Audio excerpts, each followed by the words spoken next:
सदा सरवणकर आता बी फॉर्म ज्या ठिकाणी सादर केले जातात त्या ठिकाणी पोहोचलेले आहेत। त्यांच्या सुपुत्राला या ठिकाणाहून तिकीट मिळालेलं आहे आणि समाधान सरवणकर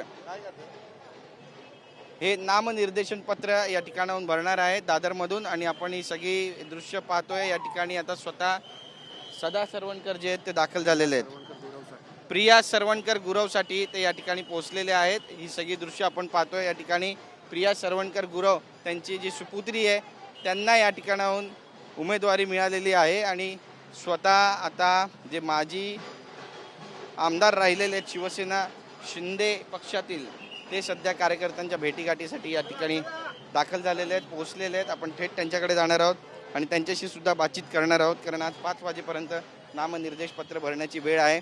सर, कार्यकर्ते जमलेले आहेत, कशा पद्धतीचं वातावरण या ठिकाणी आहे आणि किती विश्वास आहे की शिवसेनेचं धनुष्यबाण पुन्हा एकदा या ठिकाणी निवडून येईल? या मतदारसंघात माननीय शिवसेना प्रमुख बाळासाहेब ठाकरे यांच्या विचाराची सर्व जनता आहे।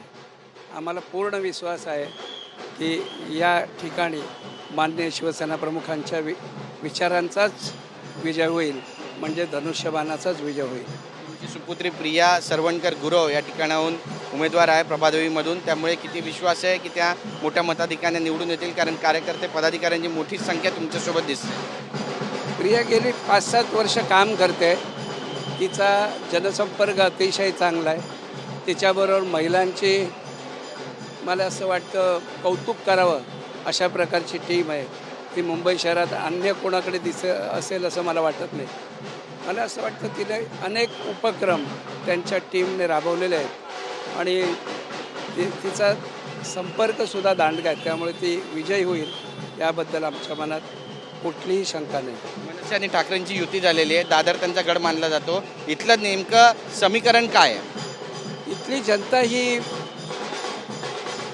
साधारणतः विकास कामांना प्राधान्य देणारी आहे आणि उभाठा किंवा मनसेने तशा प्रकारचं कुठलंही काम अगदी महापौर असलेल्या विशाखा राऊत यांनी दिसेल असं एकही काम केलेलं नाही।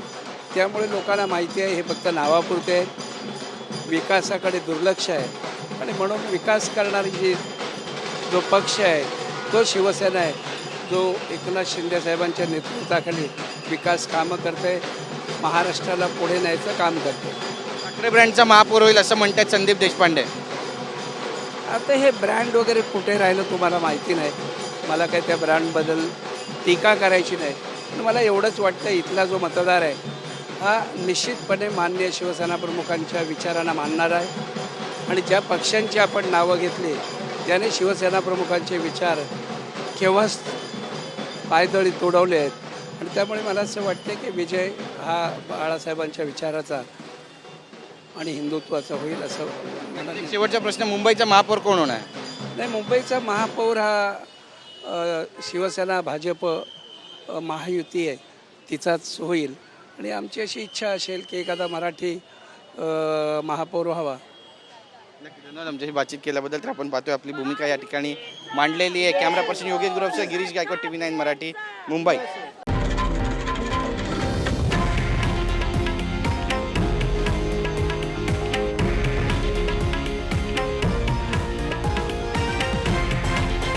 हे आहे देशातील नंबर 1 न्यूज नेटवर्क आणि आपण पाहत आहात TV9 मराठी, एकमेव।